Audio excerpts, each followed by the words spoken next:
Good morning everyone, কেমন আছো তোমরা সবাই? আশা করি তোমরা সবাই খুব ভালো আছো। নতুন একটা ভিডিওতে তোমাদেরকে ওয়েলকাম। তো সকাল সকাল ভিডিওটা স্টার্ট করছি কারণ আজ হচ্ছে গণেশ চতুর্থী। তো গণেশ চতুর্থী তোমাদেরকে অনেক অনেক শুভেচ্ছা ও ভালোবাসা। আর এদিকে দেখতেই পেলে আমার এটা বড় বোন মানে আমার দিদির ছেলে। তো সকালবেলায় এরা রেডি হয়ে গেছে। আরেকজনকে দেখাই চলো, এ হচ্ছে জমিদারের লাতি। দেখো রেডি হয়ে বসে ফোন দেখছে। মানে দুই ভাই রেডি হয়ে গেছে। আর রেডি হতে এখনও বাকি আছে একজন, মানে আমার মা।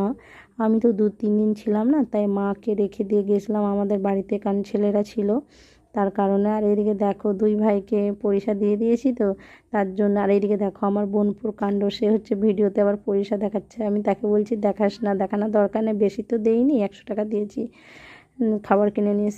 তো এদিকে দেখো তোমাদেরকে হাই করে দিল, ও তখন হাই করেনি তাই এখন হাই করে দিল। এই যে বললাম জমিদারের লাতি, দেখছো বিছনায় শুয়ে শুয়ে রেডি হয়ে গেছে যাবার জন্য আর ফোন দেখছে। ওরা যাবে মামা বাড়ি, কারণ মা তো এখানে ছিল, আজকে গণেশ পুজো।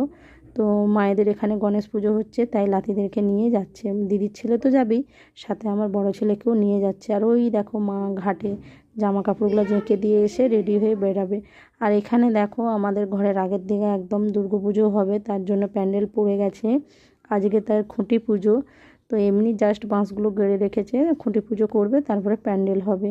তো আজ 3-4 বছর ধরে কিন্তু আমাদের বাড়ির সামনেই পুজো হচ্ছে। তো এদিকে দেখো মাও রেডি হয়ে গেছে, ছেলেরাও রেডি হয়ে গেছে, কিন্তু টোটো নেই একটাও। অন্য সময় অনেক টোটো পাওয়া যায়, আজকে অনেকটা দেরি হয়ে গেছে, টোটো পাচ্ছি না। তাই আবার একজনকে ফোন করলাম, একটা দাদাকে, মানে ভাসুর হয়।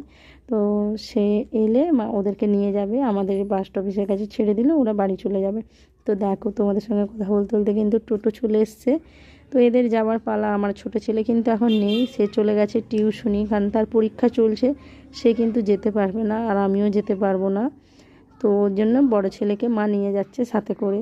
তো ওরা তো যাক, আর কি করব, আমরা তো যেতে পারবো না।